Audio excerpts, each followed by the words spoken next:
You're tuned in to episode 23 of Rewind with Ellen. I am your host, Ellen the Great. And I am our co-host, Rouge Carter. How are you, Ellen? Rouge. I'm good, bro. I'm good. I am excited to have this conversation with you, mainly because of the first part of this convo. You did something kind of cool today. It was last minute. Can you talk a bit about that and like what that experience was? I want you to intro it. So I can talk about what happened. I asked the guy who ran everything. He was like, "Yeah, so no one should say anything until 2 weeks from now." But Oh, I said, okay. no. But I said, Okay. I'm going on a forum tonight, and I said, "Can I say these certain things?" And he said, "Yes, you go right ahead. You can say those things." So, Okay. exclusive. They are doing a Resident Evil, which is going to be a series on Netflix coming out next month, which is huge. I remember as a kid, and thank you, Ellen, for reaching out to me on this. I did Resident Evil. I played the actual video game as a child. Not a child, but teenager? Out of high school, but grown man doing stuff, still playing games. But it was gory and just all this stuff and just like, wow, next level of video games, right? And that really set the bar. And then you saw video games become this new thing. And so now it was the first, I guess, genre that became when you did a video game, you made a movie. And then a lot of movies, video games later, but that set the bar. And so this is a $1 billion industry. And it was amazing. People are going to have their own, the big fans of like the games are going to have their own kind of vision to it. But I would tell them, give it 2 episodes because you have to build the characters. And like we're going to talk about the show next, it's you got to build the characters. So sometimes when you start a new series, even if it's limited, a lot of times that first episode is a hit or miss, right? You don't know what's going to happen. So you're trying to build the characters. And so they did a really good job of building the characters. It's a great, if you know Resident Evil, it's a great kind of gory, but fun, not reinventing the wheel, but kind of giving you a different kind of look on it. And so that was very interesting. And I got to go to the Netflix studio in Manhattan. Let me tell you something. Let's talk about that. I can't talk about, again, certain. Well, no, just the experience, right? So you got invited to the Netflix office to watch the first 2 episodes of the Resident Evil, right? Yes. So I get invited. Thank you, Ellen. You know how it is. You gotta. Come on, cue it up right. Blah blah blah. So sorry. Yes, I got invited to the Netflix studio to see 2 episodes of the new show that's coming out on Netflix next month, and it was amazing, right? So you go in there, headquarters downstairs. Again, you can't find the building because in Manhattan they say it's that building, but it's a side alley of the building. So if you've ever been in Manhattan, ever had to go to something, it's where it's supposed to be. So I was like, I know this area.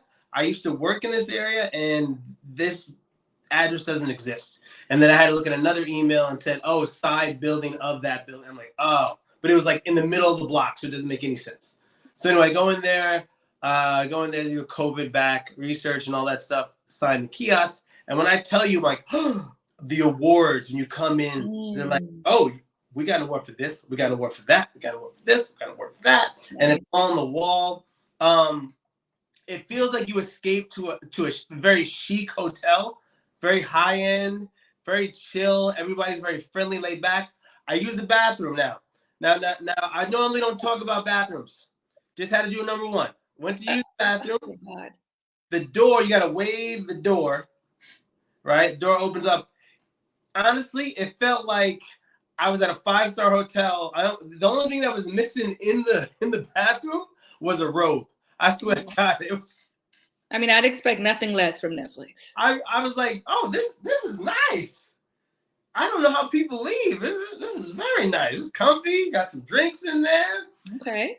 Mouthwash, spray, floss, everything, gum, mints, whatever you want. Lotion, a Beano. Put some lotion on the hands. Absolutely. Okay. It was a really good time. And then I went in there and went to the studio. Another part of this place. beautiful studio. We sat down, spoke to everybody. Everybody's very friendly, and they said, "Hey, you're going to see the first 2 episodes, so keep it under wraps right now because we're not going to do anything until later." Hence why I can't go into depth of it. But But are we gonna love it? Are we gonna love it? you are, like I said, for me personally, as a fan and seeing so many different Resident Evils, they go back to the basics. Okay. That's why I just called Resident Evil. The only other Resident Evil ever is the first one. Otherwise, everyone has Resident Evil this, Resident Evil that. Got it. They went back to the basics, and we're going to go on that. And so, it's a 2-part. One takes place in London, one takes place in Africa. So, Ooh, yeah, it's really cool okay. to see the spin on that. And I went in there like, really? And for blackfilm.com and for Black folks, we are represented. The Mm. spin is there, the love is there, everything is there. So it's very well done. The sound quality for me, as I get older, I watch my Netflix with the closed caption on. Some people laugh at me for that. So It when is what it is. I brought this up to the director and the guys that set up the studio, and I said, you know what? Normally when I watch Netflix, I put a closed caption on. And they're like, I love that I can actually hear what they were saying, and the sound was great, the sound quality. And he was like, and they were all laughing and like, because if you see like Pinky Blinders or stuff like that, you're like, what? What did they say? What did they say? Mm.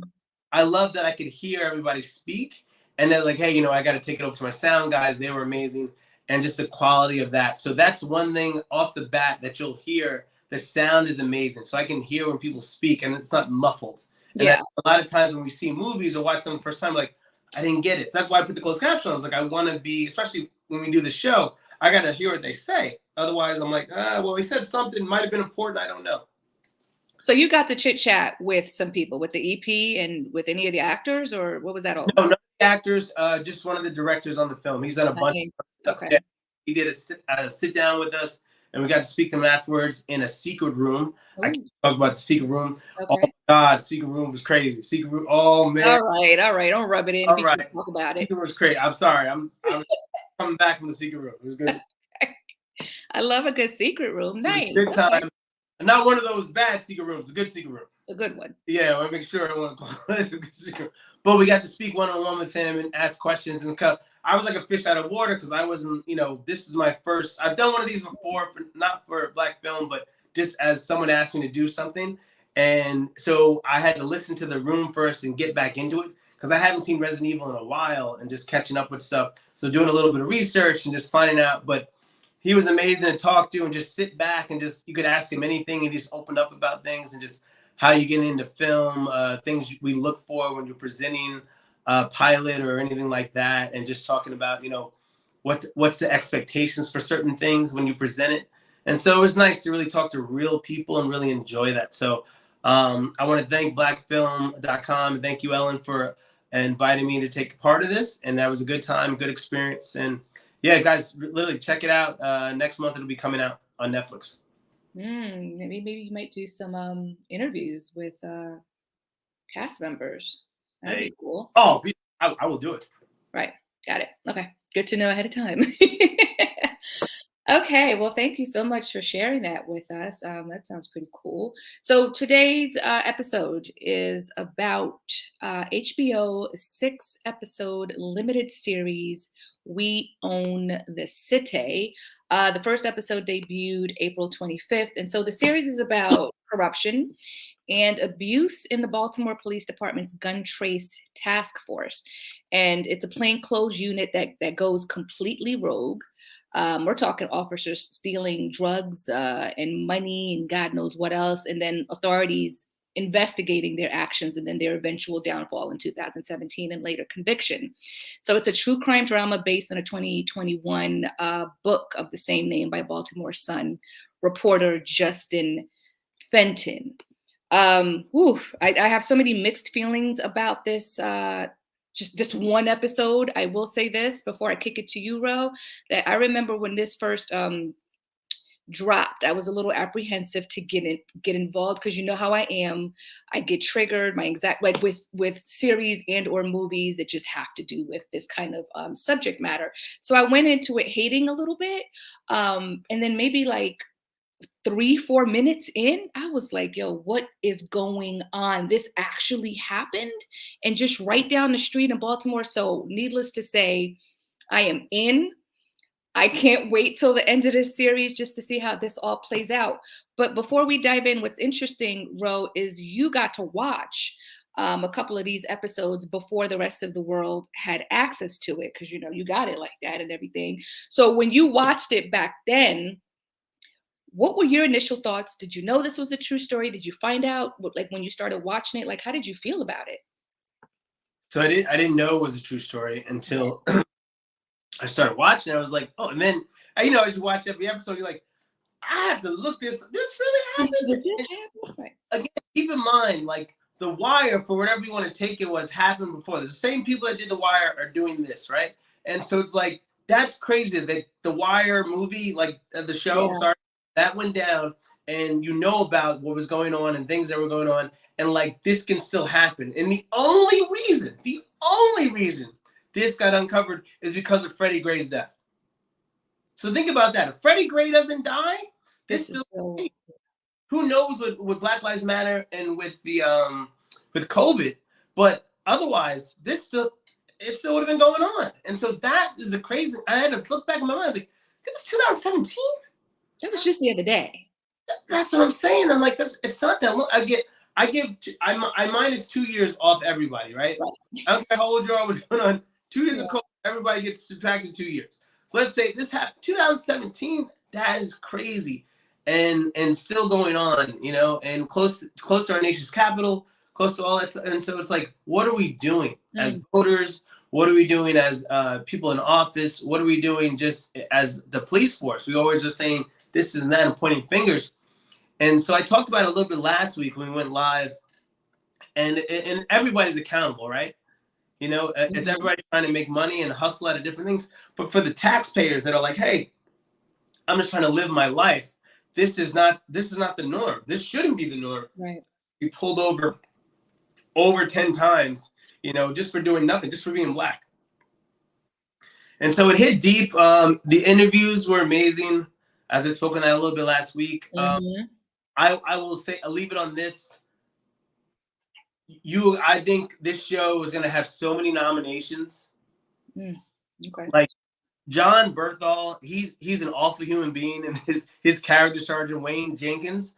But that first his entrance to the actual series, you're like, wow, okay. I almost side with police. I understand what police go through. I have cop friends, but he sells it so well that you're like, okay, well, that makes sense. And then you see the people that look like me in his crowd. He's speaking. Right. You forget that, right? There are people that look just like us that are being cops, right? And being policemen on the task force, men, women, Black, white, brown, And so you kind of forget that. So that humanality of that comes in, right in the beginning. So you're blown away.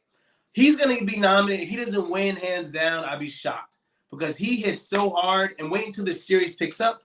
And Wanumi Masako, she plays Nicole Steele, the lawyer later.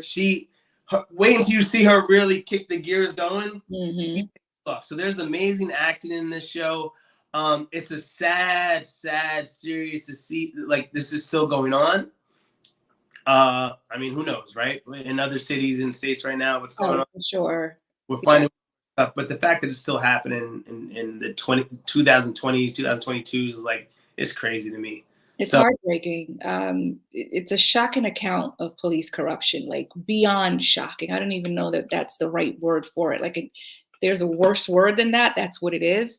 Um, and so the opening scene, like you talked about, that's what pulled me into this. Because I remember watching that opening scene and I was multitasking, doing something else, right? And I'm listening and doing something else. And it was a moment where I looked, like his words, Sergeant Wayne Jenkins, who's played by John Berthal, what he's saying and what's flashing on the screen are two very different things. I mean, he's basically a sergeant and he's giving these cadets, he's lecturing these cadets. It's, they're in training lecture, and he's talking to them about what it means to be a good officer and what good officers do and what good officers don't do. But then there's these flashes of what's actually happening in reality, and he's at the head of it. So I thought that scene, it was written beautifully. Yeah. And it does such a superb job spotlighting the show's purpose and the message and Jenkins' character. Like he looks like he's stand up, right? And to your point, you see the cadets in the audience, black cadets, young cadets, female, like white, all types. And they're just young and impressionable and just ready to make a change. And they are being lectured by a crooked sergeant. And that was mind blowing. The juxtaposition of his words versus his actions. And then what was really scary is that he really looked like he believed what he was saying. Like he truly believed what it is was coming out of his mouth, which is frightening, right? When you really think about that. And it was just such a disturbing opening scene. And I thought also the end scene, not to give that away, they were perfect bookends of who that character really is, right? Because the words that came out of his mouth at the end of that scene, I was like, oh, he's delusional. I get it, right? He's delusional. Well, he's from his own Kool-Aid, he's Oh, like, right. hey, The poison. this is who I am. Yeah. How dare And Jenkins is the central figure in this case, right? So it's centered around him, um, and his crooked crew. And I think that's what disturbed me the most.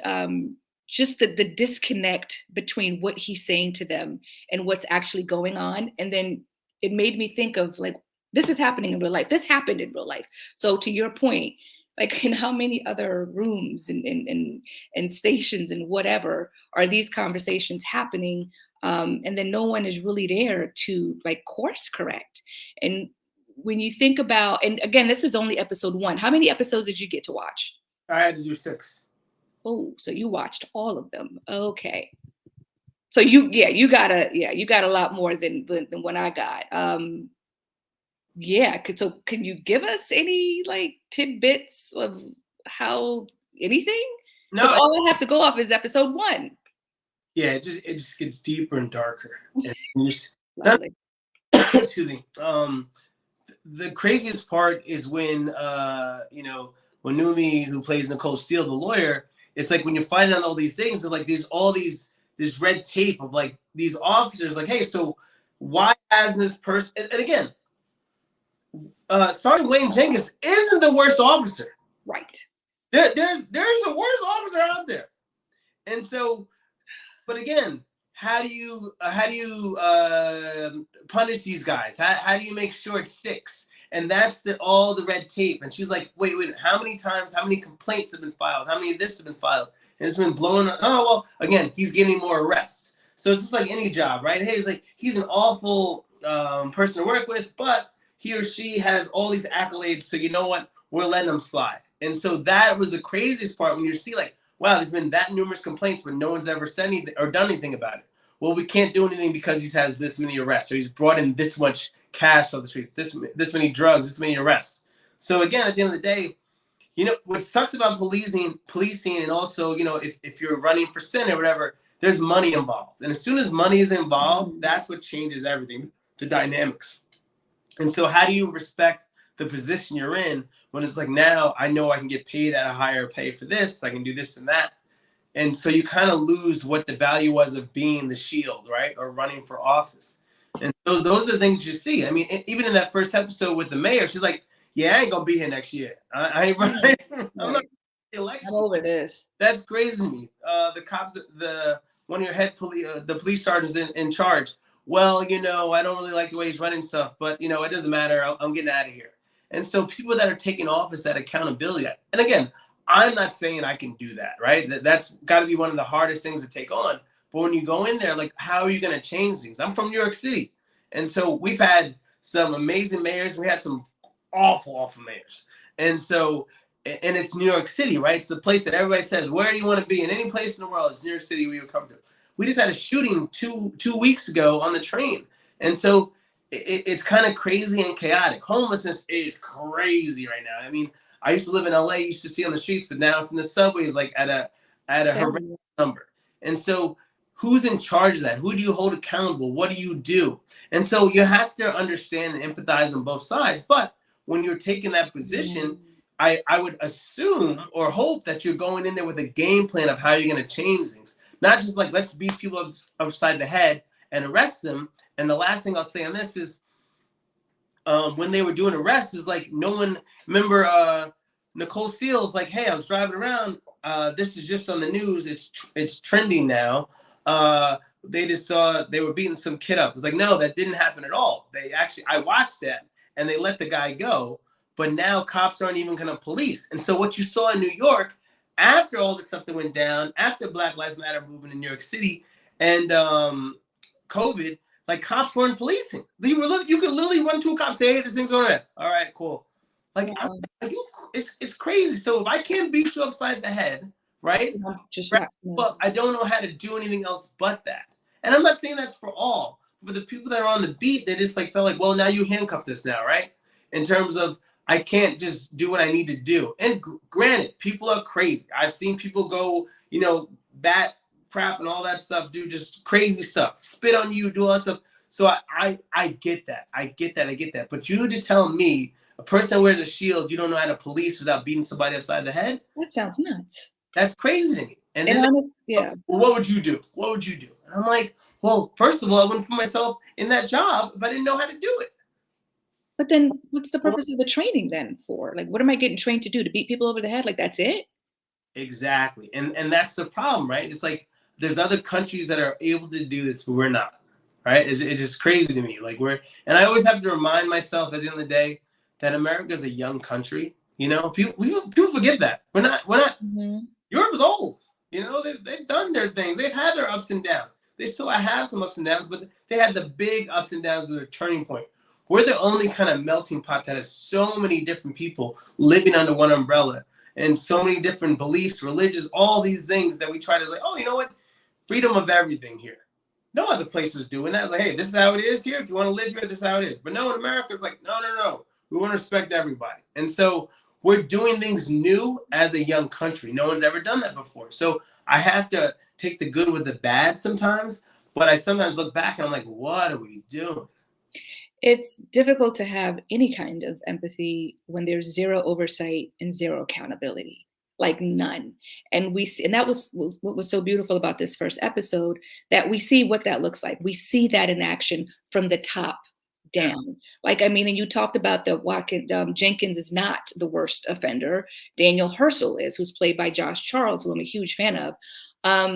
But I mean, he's a multiple offender, like 50 complaints. Like this dude had so many complaints, like I don't even know how long a rap sheet, and no one did anything because apparently the name of the game is arrest. So if you're making arrests, because they're part of this gun task force, so if you're doing your job in the sense of you're making arrests and you're getting guns out of the street, then no one's going to mess with you because you're doing your job. So to your point, it's a number game, it's a bottom line game.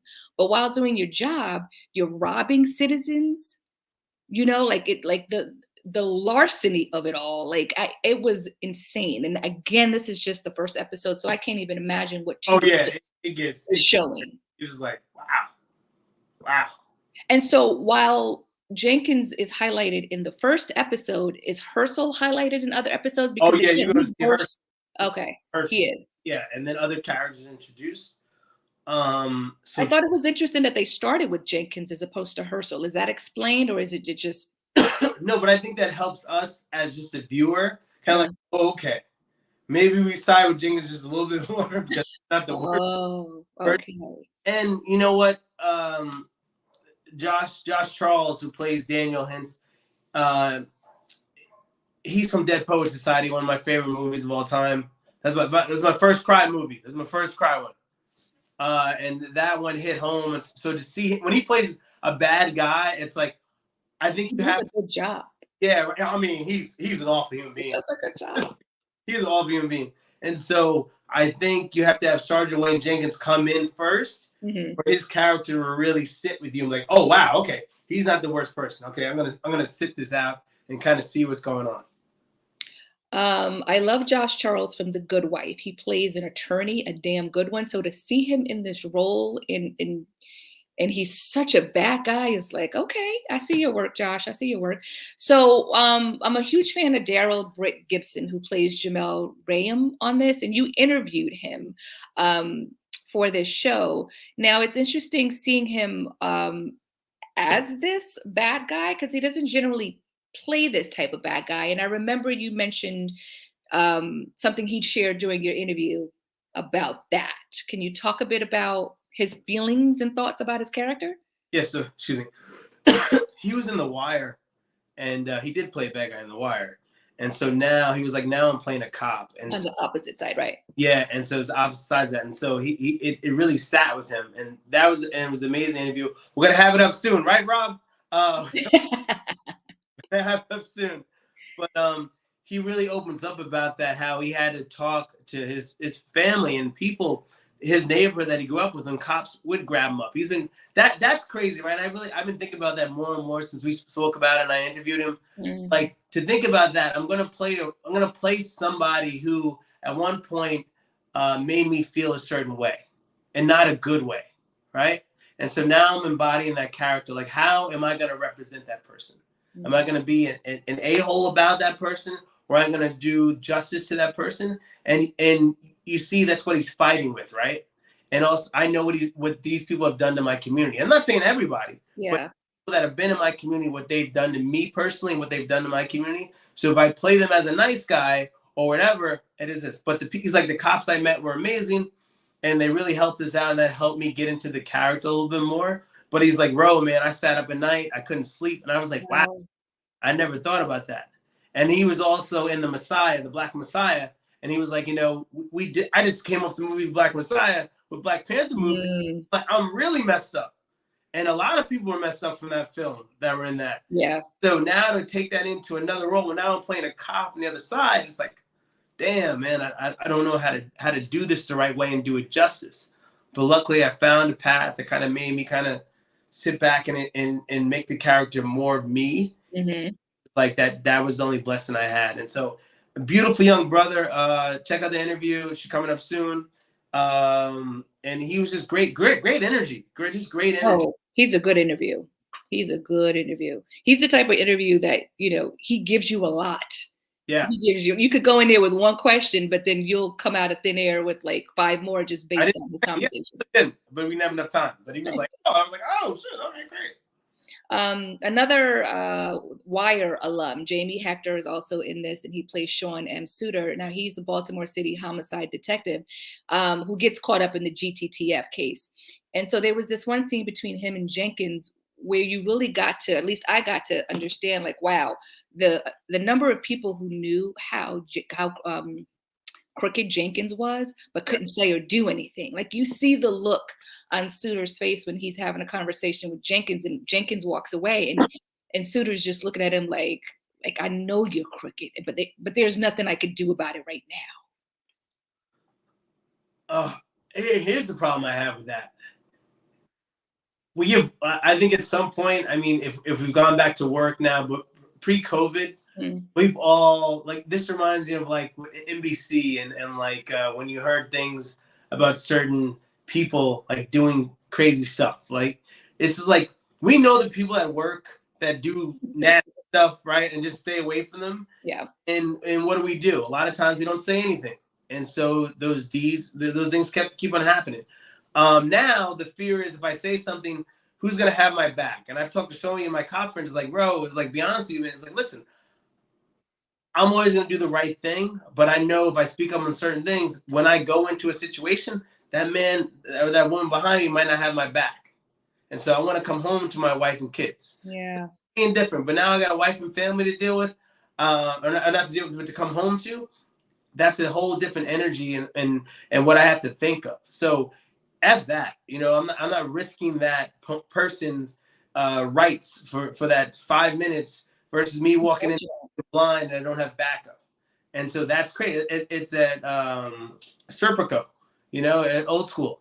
Great movie, Al Pacino, and he Mm, that was earlier, right? It was like, hey, a long time ago that he did that movie, and it's like, cops ain't gonna have you back. And that was when it was really crazy and corrupt. So now we still have some corruption on different levels. So they're like, now, hey, listen, if I can benefit from it and make money off it, why not? You know, it's its own undercover union in a way, in terms of like, hey, you get in, the only people we know get in here, we make some money, we get in and out. And it's funny, right? The other guys are doing undercover. Yo, what's your overtime like? Oh, that's right. I know overtime, you know, and rub it in your face, and you can't do anything about it. So it doesn't make you want to be the good guy all the time when you see bad guys succeeding. And if no one's going to hold you accountable, then what's the point? And let's throw in overtime fraud to the list of offenses, among others. Wunmi Mosaku's character, first of all, we love her from Lovecraft Country. So when I saw that she was attached to this, I was like, yes. And I love that she is she's a civil rights attorney, or she works. She was assigned an attorney assigned to the Civil Rights Division, right, of the Department of Justice. And she sort of takes like a voluntary approach to try to figure out, like, why is this happening? And then it's almost like a thread she pulls, and she begins to unravel just the level of corruption, and how the people above are not really doing anything.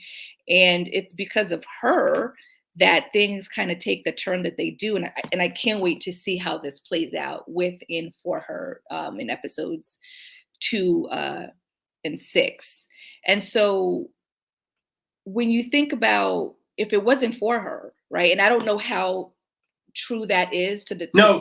That's a fake character. She's a fictitious character? Yep. Oh, okay. Yeah. So they just put it all together. They didn't want to put one person under the blame, so they made a fictitious character for her. Gotcha. So Okay. that is, yeah. But it happens out different ways. So I don't want to. Interesting. From your. Oh, that's disappointing. But listen, whatever. I'm sure it. Do they explain then? No, I guess they wouldn't if it's a fictitious. No, again, you didn't want to put anybody under the spotlight of that because there was so much information coming in. Got it. Now, instead of just having the one person going after, but it was multiple people doing things. And so I guess for just to save face on that, wanted to keep everybody safe. This is how they did it this way. So that makes sense. I looked in, I was like, oh, who's this lady? And I was like, oh, she doesn't exist. She didn't exist. All right. But that was another great interview. I didn't get to interview her per se. Okay. But she spoke on that, and just knowing what she had to bring to that character and to really understand, because again, it doesn't exist, right? So now I have to make it like it was a part of that, and it's that you really believe in what she was doing and that it was just and right. And so that sometimes gets convoluted when you're trying to do things like this. It's kind of interesting, like when you think about like the mob stories that we always gravitate to, but then when justice is done, we're not like, oh, well, justice, like, oh, and that kind of, it tore me back and forth, right? I'm like, I understand the hustle part of it, but you're affecting innocent people. So when you see that older black man, he has some money in his pockets, like, yeah, where you get that money from? What kind of money you got? Give me that. And I'm like, yo. And like, you don't know what, maybe it was a susu he was doing or something like that, but like, they just took the money out of old man's hands. That was it. And said, keep on going. What, you got a problem? And it's crazy. And what's nuts is that like the tension, the high tension that's being created between like the community members and the police department, like, who is this helping in any way when your primary job is to protect and to serve? And I can imagine it's going to take years for the Baltimore Police Department to show the community, like, all right, we have zero tolerance for corruption and misconduct. Like, I'm not in Baltimore, but I'm looking at them like, y'all ain't never going to get it together. Yeah. Like, is it even possible? Like, do you all have to fire everyone that was at the top, bringing a new regime, but then are they going to be on a straight and narrow? Like, how do you know? And that's what's so scary about it, and that's what creates the mistrust and the doubt, because they're not for us, and that's what it feels like. They don't care. You have to clean the house, definitely, but also set a precedent for what you want. And again, you see all this money being spent, but it's never given back to the communities, right? More money for the police force. I was like, well, no, why don't you put more money in those areas where people can get jobs and kind of do stuff? I always take this back to like how many people of color have been incarcerated for just, I don't know when we talk about the crazy drugs, just for marijuana. Denver, Colorado was the first city and state to allow you to sell drugs, marijuana legally. Mm. About if California had that at a long time ago. Think about if New York had that a long time ago. How many people have incarcerated? They'd be wealthy, multi-billionaires at this point, right? In the 80s, 90s, it's the hustle or the opportunity to do that is crazy. Could it happen anywhere else? No, it had to happen in Denver. Someone had an idea and put it out there. and I blame us also as black folks. We put Bill Clinton in the office and thinking that's going to be our first black president. We were hyping him up on our City Hall show, woo woo woo, doing all this, playing the sax. He played just right to us, and we're like, oh yeah, Bill, yeah. Not the sax, right? He was doing it, and so we were like, because they knocked the idea of us ever being a first. That this was the closest we're gonna get is someone that enjoys the things we enjoy, and so he was our guy, right? And he was our guy, but at the same time, I don't want to fault him too much. We said to him, or the black leaders in our community said to him, hey, listen, we need to get these people out of the streets. So instead of Bill or anybody at that time in office saying, hey, let's do this, we're going to do the 3 strikes rule, and that's going to mess everybody up. And that's where that was another level of taking everybody out of the houses and homes of young black men and fathers, taking them out of the homes again. And so it's just a vicious cycle. We never thought like, oh, maybe there's a better way. How do we do it this way? How can we bring jobs? And so it really takes people to think outside the box and be creative for all people of color. And how can we give jobs? What are good paying jobs that are sustainable, that can actually give back to families? And when we started thinking about that, last thing I'll say on this, sorry, that's going to be my thing for now. Last thing I say. I'm watching the news today, blew my mind today. And I apologize if this offends anybody. This is my words, not blackfilm.com. But I watched 4,000 people volunteered to have Ukraine people come to their house. Volunteered because they're being bombed and everything. Now, if that ain't the most racist thing I've ever seen in my life, and the reason I say it, hear me out, people, before you just like, wow, that's crazy. The people that are leaving, that are coming from down south in terms of Mexican, Spanish people, all these, they're leaving places where it's being drug-ridden, and these gangs and mobs are doing the same stuff, except they're not bombing the place, but they're shooting up the place. So they're fleeing their homes. Right. We had African nations where people are fleeing their homes because these massacres are coming in. And so they're doing the same things. You're trying to tell me there's nobody from Ukraine that's bringing in something crazy? Everybody's clean. Everybody's on the up and up. Everybody's positive. So again, just have it even across the playing field in terms of everybody brings their own garbage with them, but don't just put it under one group of people all the time. People of color always get crapped on all the time for you're going to bring in this, you're going to bring in that, you're going to bring this. But now so no, bring them all in. But everything's going to be great. Bring them all in. I was like, do you not see it in front of you? We're saying that these people are okay because they look a certain way, but these other people aren't okay. When they're doing the same thing as just fleeing something, the harmful stuff, because they want their family to live. And until we grasp that, racism is going to still be around until we really sit back and really see it for what it is, and how TV and all television outlets just promote it in different ways. Like, oh, really? And it just blew my mind. I was like, wow, like that. 4,000 people just volunteered to have people come to their house. This is America. Crazy to me. This is America. So let me ask you a question. I have a question for you. So do you have cop friends? Do you think officers will watch this series and want to examine, their actions, if not their actions, and certainly the actions of their departments? You think this is it meaty enough for an officer to watch it and be like, damn? I'm gonna be honest with you. Yikes. At my age, the people I have that are cop friends, they're on their way out.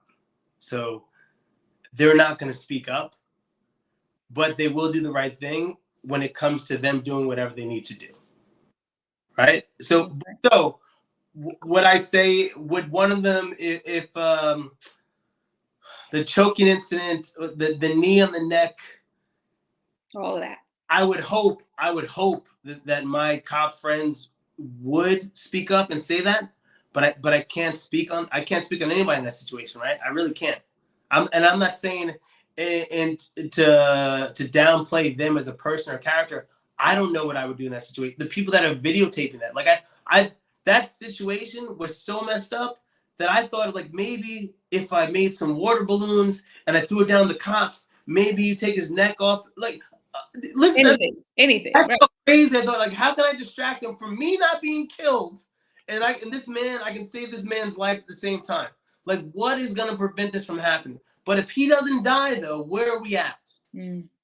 You know, it's and so that's the crazy thing too. Malcolm, Martin Luther King, Malcolm, like all these great black people, great people in general that spoke on behalf of people just to change. I guess at the end of the day, I don't know what we're so afraid of. Like we honestly, I've never seen black people be like, yo, this uprising, like, yeah, we're gonna fuck white people up tomorrow. It's like, no,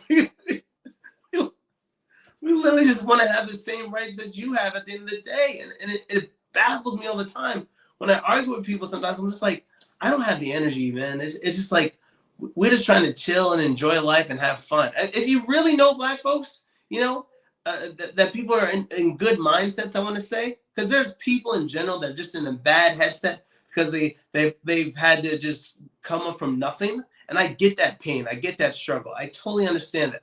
But for people that generalization of it, people just want to live their lives and laugh and love and enjoy. And I think that's for everybody, right? But it's if you're in office, you're in this and that, you always want to speak on things that a very minute group, but they have the biggest voices in the room speak about.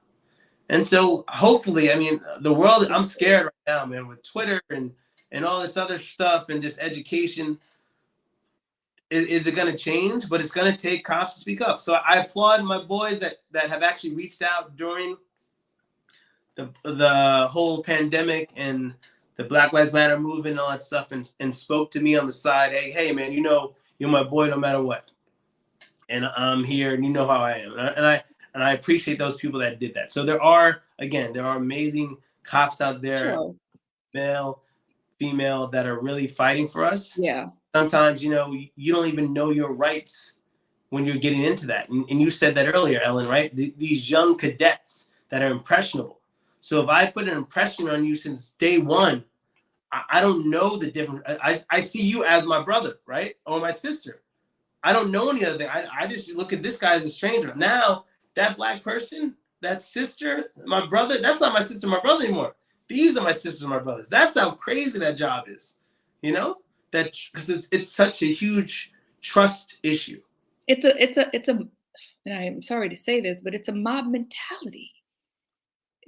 To some degree, I mean, a lot of it is. Certainly, this damn series makes it that way, right? Because these officers are operating as gangsters in a mob. Like if you look up the Yeah, amount of staggering offenses, they're the type of organized. offenses, Yes, definitely it's organized. organized. It's organized crime Yes. against innocent people that they are employed to protect and to serve. So my hope is that officers will watch this and be able to take some accountability with themselves and maybe with the department as a whole, because it's not going to change until change starts from the inside. That's that's the only way this is going to change. Like we could scream and cry and talk and dance change Yeah. as a community, but it doesn't mean anything if it's rotten on the inside. Whew. And so I had to look up the number, like not even the number, the type of offenses, just to get a clear understanding of what we were dealing with, or what Baltimore, rather, not we, were dealing with. I mean, they carried fake weapons in case they shot an unarmed person to plant the weapon on them. And then they would resell the weapons and drugs that they stole to criminals, right? They would take someone's house keys, find out where that person lived, and stole money from them from a safe in the house. Like there were zero F's given here. And I listened to a podcast on the show, and Bernthal in his research of Jenkins, went to see Jenkins, the real Jenkins, in prison. And I was floored to hear that Jenkins is still knee deep in his belief of I what I did was what I did. Like I don't understand why that's a problem. Like he was still heavily in denial even after the fact. And so when you think about these young cadets that we just spoke about, that having that type of mentality, that's what's scary, right? Because you already got to come in not not really all the way together. Like I find it hard, but no, I'm not going to say that because you can come in on the straight and narrow and then get corrupted with greed and power.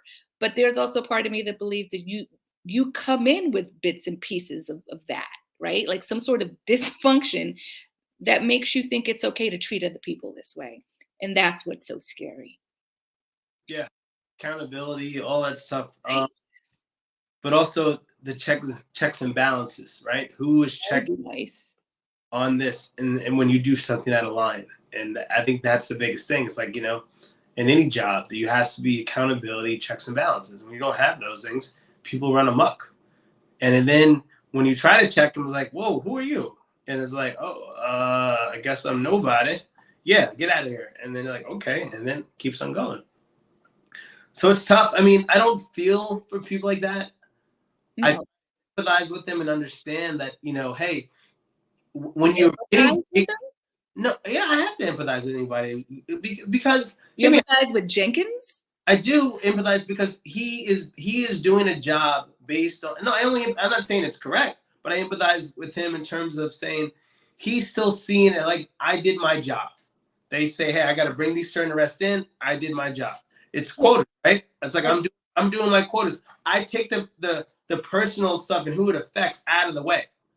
If you tell me I have to build 20 houses, I'm building 25, 30. Leave me the hell alone. It don't matter how I build them. They might all sink tomorrow.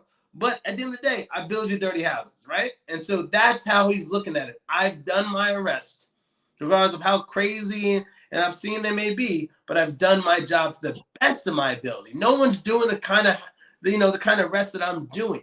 So at the end of the day, I'm doing my job because I'm getting bad people off the street. And who's to say out of the 30 arrests you have every now and then that maybe 10 of them were actually bad? But the other 20, that's the accountability part. And we're not doing that because, again, there's been other shows like this where it was like DNA evidence on something on Netflix special I saw. And because this lady was doing DNA evidence so fast, the only reason they found out that she was just fraudulent doing DNA evidence is because they try to show other people like, hey, can you show another department? It's up in Boston. Mm.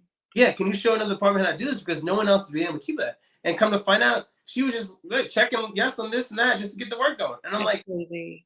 are you kidding me? Like DNA evidence? Like that's crazy to me. So we always have to ask ourselves, who's doing the checks and balances?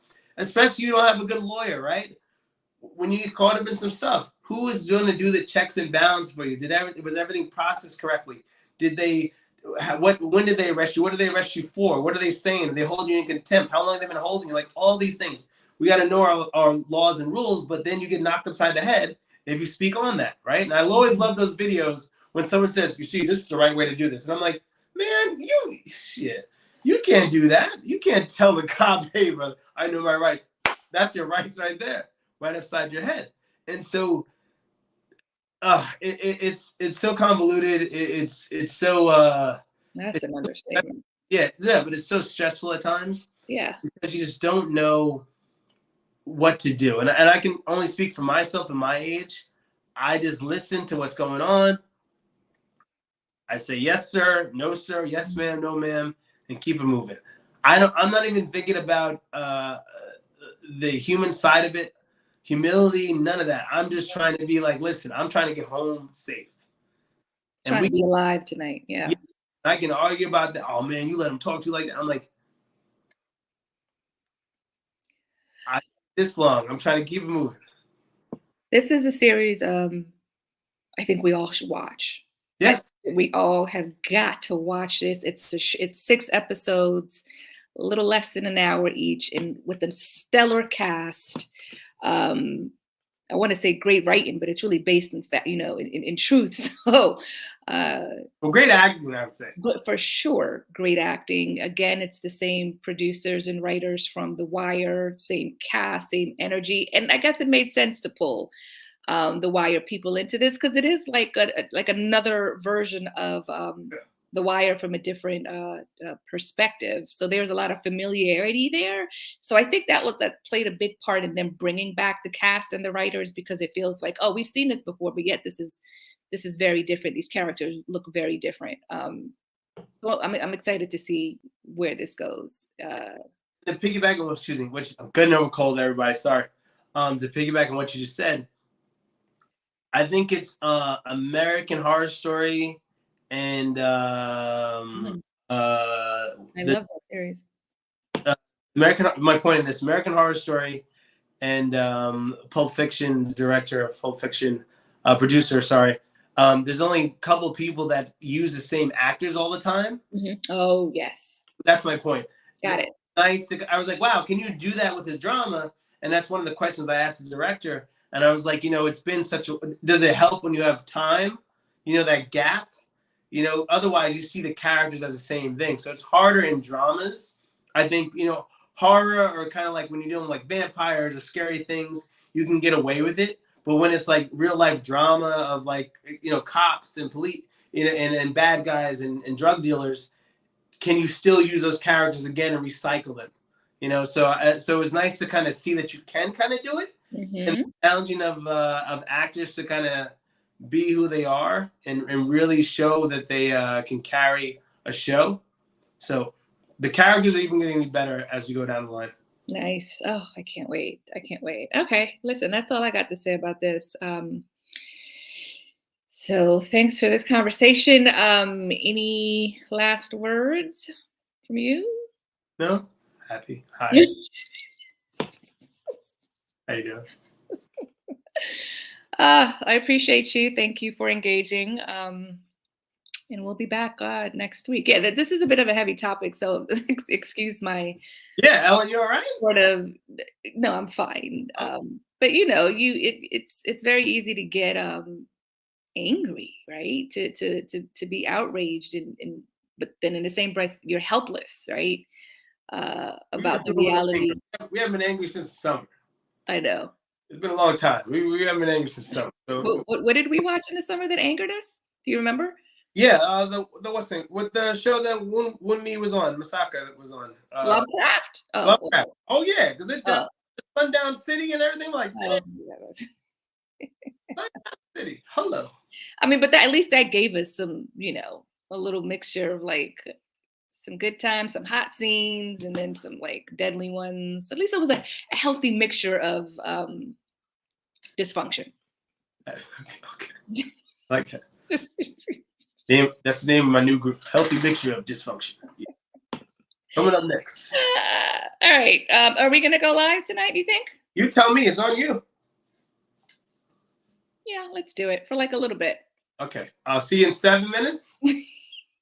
Yeah, I'll make myself a cocktail. Thank you, Ro, as always. All right. Thank you, everybody. Thanks for tuning in, everyone. Bye.